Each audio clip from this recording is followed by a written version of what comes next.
రోజురోజుకు పెరుగుతున్న కూరగాయల ధరలతో సగటు వినియోగదారుడు సతమతమవుతున్నాడు. దీనికి తోడు నాణ్యమైన కూరగాయలు దొరక్కపోవడం, రుచించటం లేదు. ఇది నగరవాసికి పెద్ద లోటుగా ఉంది. దీనికి తోడు కాలుష్యం కాటేస్తోంది. అన్ని సమస్యలకు ఒక్కటే పరిష్కారం ఉందని అంటున్నారు తెలంగాణ ఉద్యాన శాఖ అధికారులు. అన్ని అవసరాలకు ఒకటే స్టాప్ అంటూ హైదరాబాద్ జీడిమెట్లలో వన్ స్టాప్ స్టాల్ ఏర్పాటు చేశారు. తెలంగాణ రాష్ట్ర ఏర్పాటు తర్వాత ఉద్యాన పంటల విస్తీర్ణం పెంచడంపై ప్రత్యేక దృష్టి సారించింది ప్రభుత్వం. అందులో భాగంగానే రైతులకు సబ్సిడీలతో పాటు నాణ్యమైన మొక్కల్ని అందజేస్తోంది. ఇందుకోసం హైదరాబాద్ జీడిమెట్లలో సెంటర్ ఆఫ్ ఎక్సలెన్సీ ఏర్పాటు చేసి లక్షల మొక్కలు ఉత్పత్తి చేసి రైతులకు అందిస్తోంది. నగరాల్లో నివసిస్తున్న వారి కోసం తాజాగా వన్ స్టాప్ సొల్యూషన్ గార్డెన్ ఏర్పాటు చేసింది.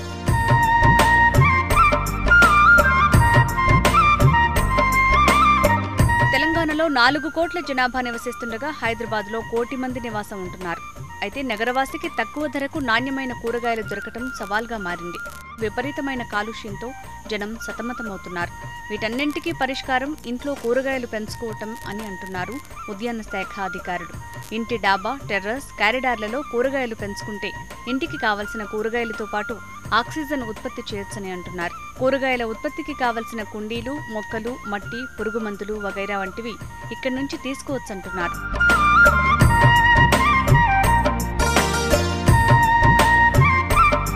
నగరవాసి కూరగాయలు ఉత్పత్తి చేసుకునేలా వన్ స్టాప్ సొల్యూషన్ గార్డెన్ దోహదపడుతుందని అంటున్నారు ఉద్యాన శాఖ కమిషనర్ వెంకట్రామరెడ్డి. ఇంట్లో మొక్కలు పెంచుకోవటానికి మొక్కలు, విత్తనాలు, క్రిమిసంహారక మందులు, ఎరువులు, పనిముట్లు వన్ స్టాప్ సొల్యూషన్ అందిస్తుందని చెప్తున్నారు.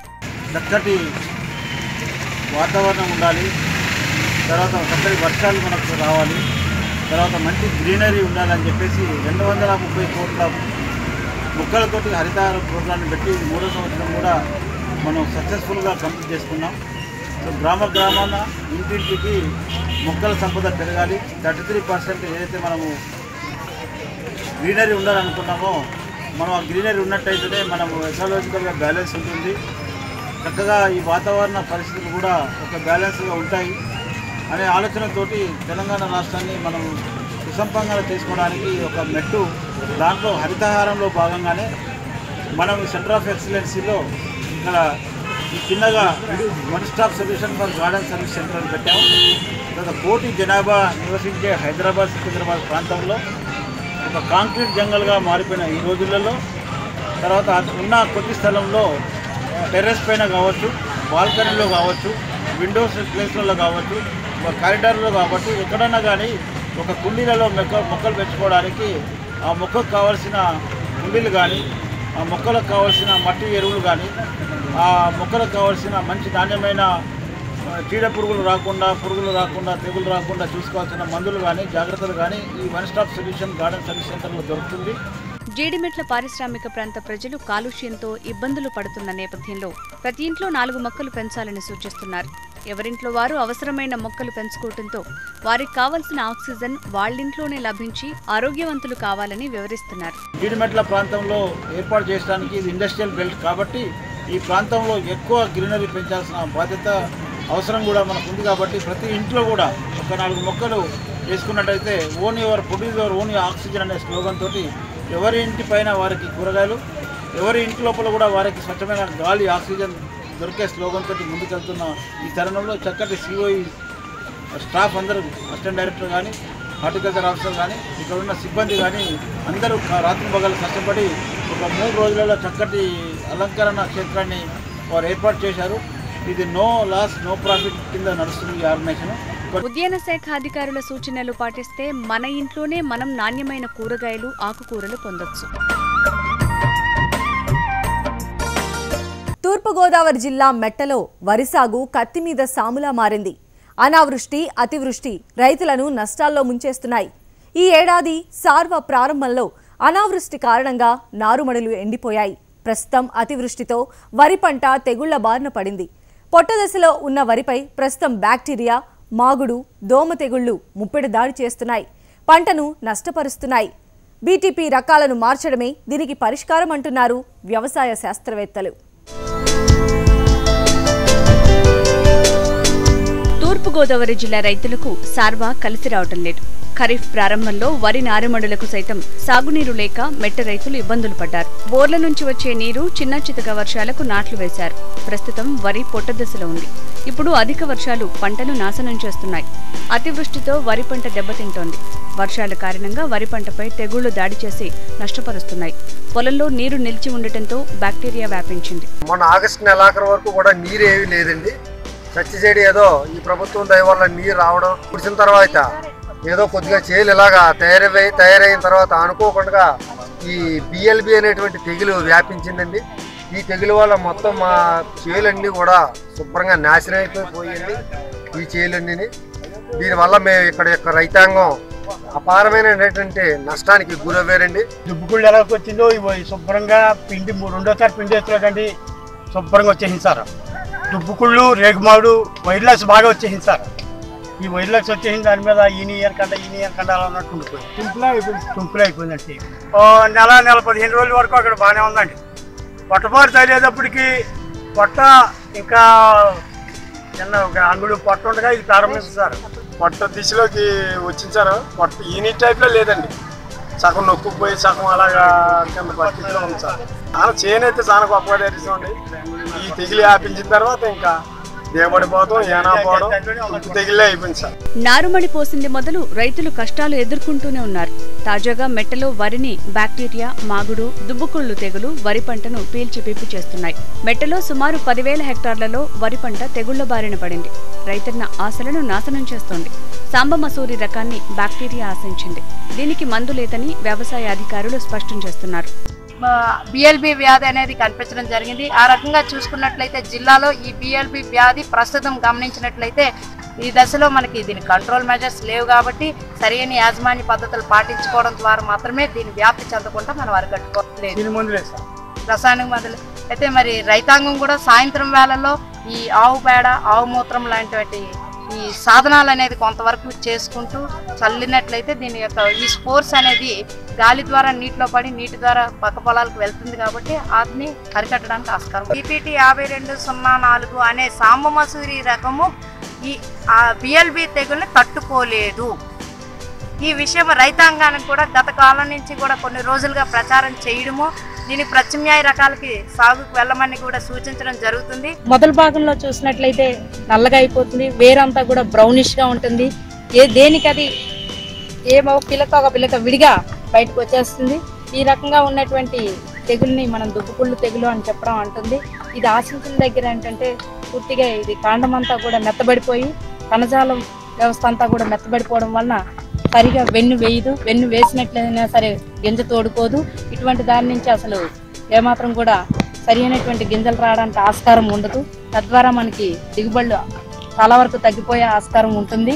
ఇలాంటి పరిస్థితుల్లో కానీ చూసుకున్నట్లయితే మరి ప్రధానంగా మురుగునీరు ఎక్కడైతే ఉంటుందో ఆ ప్రాంతాల్లోనే ఇది ఎక్కువగా ఆశిస్తుంది కాబట్టి వెంటనే మురుగునీరు అనేది పొలాల నుంచి తీసేయగలిగే అవకాశం ఉంటే తీసేసి ఒక్కరోజు 24 గంటల పాటు పొలాన్ని ఆరగట్టాలి.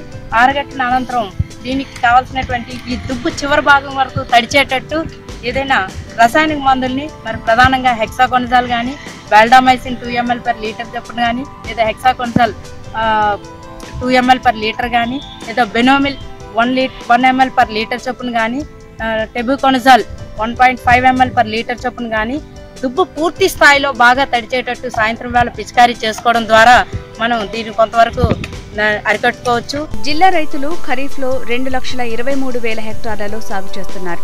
ఈస్టర్న్ డెల్టాలో 90,000 హెక్టార్లలో వరి సాగు చేస్తాయి. మెట్టలు 50,000 హెక్టార్లలో సాగుతోంది.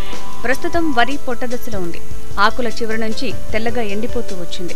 ఏమాత్రం కంకులు వేయకుండానే చేను మొత్తం ఎండిపోతుండటంతో రైతులు ఆందోళన చెందుతున్నారు. ఇప్పటికే రైతులు ₹1,00,000 ఖర్చు చేశారు. దిగుబడి మాట అటుంచితే వరిగడ్డి కూడా రైతుకు దక్కేలా లేదు. BPT పైనే బ్యాక్టీరియా అధికంగా దాడి చేస్తోంది. ధాన్యం ధరల్లో BPT 5,204కే అధిక ధర పలుకుతోంది. అందుకే మెట్ట రైతులు 80% మంది ఈ రకం వంగడాన్ని సాగు చేస్తున్నారు. ఎక్కువ ధర వస్తుండటంతో ఈ రకం సాగుకు మొగ్గు చూపుతున్నారు. 10 ఏళ్లుగా ఇదే రకం వరిని పండించడం అలవాటుగా మార్చుకున్నారు.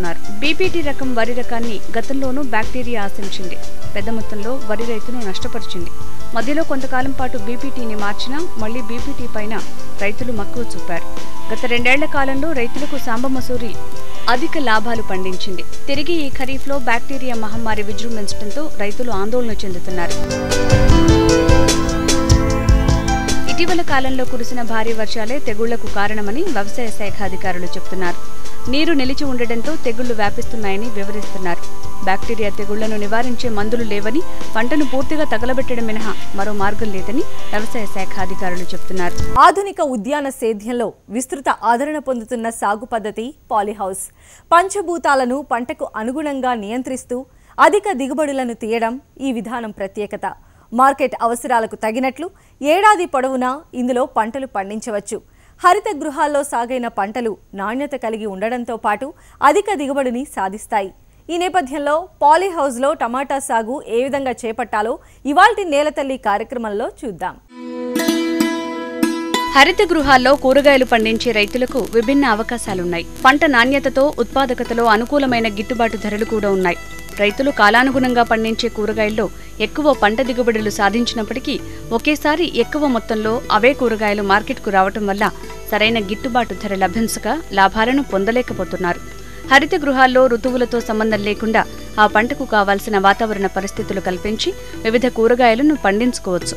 ఇలా వచ్చిన వాటికి మార్కెట్లో అధిక గిట్టుబాటు ధరలు లభించి రైతులు లాభాలు పొందే అవకాశం ఉంది. అమెరికా, కెనడా, యూరోప్ దేశాల్లో హరిత గృహాల్లో సాగు చాలా ప్రాముఖ్యతను కలిగి ఉంది. ఈ సాగులో ఖచ్చితత్వంతో ఉండి ప్రతికూల వాతావరణ పరిస్థితులను, స్థలాభావ పరిస్థితులను అధిగమించవచ్చు. ఈ విధమైన రక్షిత పరిస్థితుల్లో గాలి, ఉష్ణోగ్రత, తేమ మొదలైన వాతావరణ కారకాలను నియంత్రించవచ్చు. హరిత గృహాల కింద సాగు చేసే కూరగాయల పంటల ఎంపిక అనేది హరిత గృహాల నిర్మాణం, పరిమాణం, ఆ పంట దిగుబడి, ఆర్థిక అంశాలు, లాభాలపై ఆధారపడి ఉంటుంది. హరిత గృహాలు ముఖ్యంగా 3 రకాలు. ఒకటి అధిక ధర కలిగిన హరిత గృహాలు, రెండవది మధ్యస్థ ధర కలిగిన గృహాలు, మూడోది తక్కువ ధర కలిగిన హరిత గృహాలు. అధిక ధర కలిగిన గృహాల్లో ఎలాంటి కూరగాయలైనా ఏ కాలంలో అయినా సాగు చేయొచ్చు. ఇలాంటి సౌకర్యం మధ్యస్థ, తక్కువ ధర కలిగిన హరిత గృహాల్లో చాలా తక్కువగా ఉంటుంది. హరిత గృహాల్లో సాగు చేసే కూరగాయల్లో టమాటా, వంకాయ, కూర మిరప చాలా ప్రాముఖ్యతను కలిగి ఉన్నాయి. బయటి వాతావరణ పరిస్థితుల్లో సాగు చేసే పంటలతో పోల్చినప్పుడు హరిత గృహాల్లో సాగు చేసే పంటలకు కూలీలు, ఇతర కారకాలు ఎక్కువగా అవసరం. తాజా కూరగాయలకు పెద్ద పెద్ద పట్టణాల్లో ఏడాది పొడవునా అధిక డిమాండ్ ఉంటుంది. ఈ కూరగాయలన్నింటిలో రక్షిత పరిస్థితుల్లో హరిత గృహాల కింద ప్రపంచంలో మొదటిసారి టమాటాను సాగు చేశారు.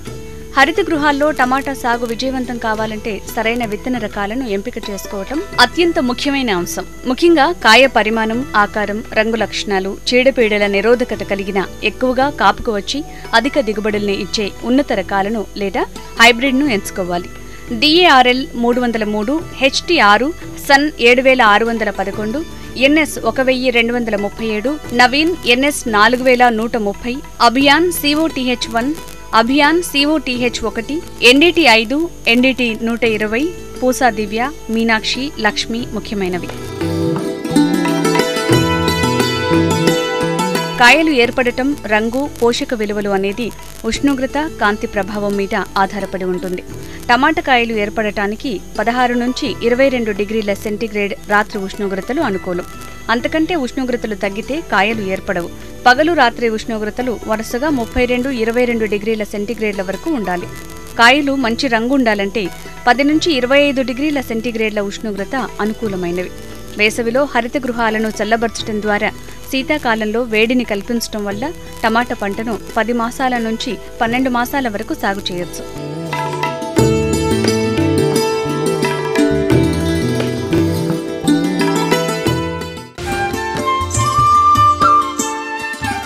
హరిత గృహాల్లో ఏ పంట సాగు చేయాలన్నా ప్రధానంగా ఉష్ణోగ్రతలను కాలానికి అనుగుణంగా మారుస్తూ ఉండాలి. ఏడాది పొడవునా పంట సాగు జరుగుతుంది కాబట్టి పంటను ఎప్పటికప్పుడు పర్యవేక్షిస్తూ ఉండాలి. నాణ్యమైన దిగుబడి సాధించాలంటే యాజమాన్య పద్ధతులు కీలకమే. మొక్కలకు నీటిని, ఎరువులను సమర్థవంతంగా వినియోగించాలి. చీడపీడలు, తెగులు నివారణ చర్యలను ఎప్పటికప్పుడు చేపట్టాలి.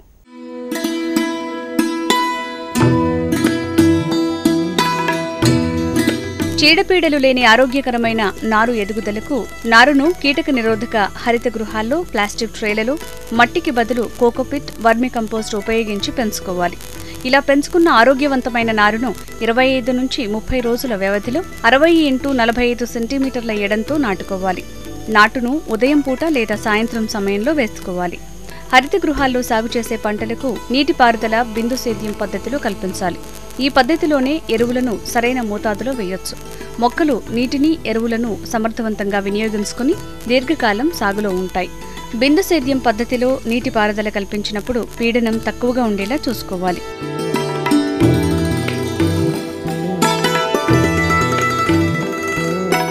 హరిత గృహాల్లో పండించే పంటను ఎప్పటికప్పుడు చక్కబెడుతూ ఉండాలి. ప్రధాన కాండం నిలబడటానికి పక్కకు వచ్చిన కొమ్మలను లేదా చిగుర్లను ఎప్పటికప్పుడు తీసివేయాలి. లేత కొమ్మలను తుంచివేయాలి. కొమ్మలను కత్తితో లేదా బ్లేడ్తో లేదా కత్తెరతో గాని తుంచకూడదు. ఇలా చేయటం ద్వారా టమాటా మొజాయిక్ వైరస్ ఒక మొక్క నుంచి వేరే మొక్కకు వ్యాపిస్తుంది. ఎదిగే కొమ్మల మొదళ్లకు ప్లాస్టిక్ దారాన్ని కట్టి దారం రెండో కొన కప్పు కింది భాగంలో భూమికి సమాంతరంగా కట్టిన GI తీగను బిగించాలి. మొక్క మొత్తం తీగను సవ్యదశలో 3 ఆకులకు ఒక చుట్టు తిప్పాలి. ఇలా చేయటం వల్ల తీగ నుంచి మొక్కకు ఆధారం లభిస్తుంది. క్రమం తప్పకుండా మొక్కలకు వాటి జీవితకాలం పూర్తయ్యే వరకు చక్కబెడుతూ సవరిస్తూ ఉండాలి. ఇలా చేయటం వల్ల మొక్కలు 30 నుంచి 35 అడుగుల ఎత్తుకు పెరుగుతాయి. మొక్క కింది భాగంలో పండుబారిన పత్రాలను తుంచివేయాలి. ఇలా చేయటం వల్ల గాలి ప్రసరణ బాగా జరిగి చీడపీడల నుంచి రక్షణ కలిగి మందులు పిచికారీ చేయటానికి, కాయలు సులభంగా కోత కోయటానికి అవకాశం ఉంటుంది. ఇలాంటి చర్యల వల్ల కాయలు నాణ్యతగా ఉండి అధిక దిగుబడులొస్తాయి.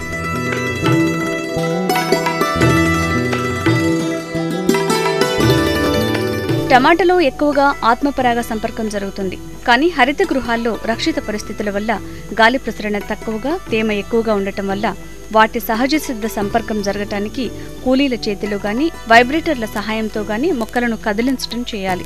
కొన్ని దేశాల్లో హరిత గృహాల్లో పరాగ సంపర్కం జరగటానికి కొన్ని రకాల కందిరీగలను ఉపయోగిస్తారు. ఇలా రోజుకు 2 సార్లు చేయటం వల్ల మొక్కలకు కావలసిన పరిమాణంలో పరాగ రేణువులు విడుదలై సంపర్కం జరుగుతుంది. 1 హెక్టారుకు 350 కిలోల నత్రజని, భాస్వరం, పొటాష్లను 1:1:1 నిష్పత్తిలో వారంలో ఒకసారి నీటిలో కరిగించి మొక్కలకు అందించాలి.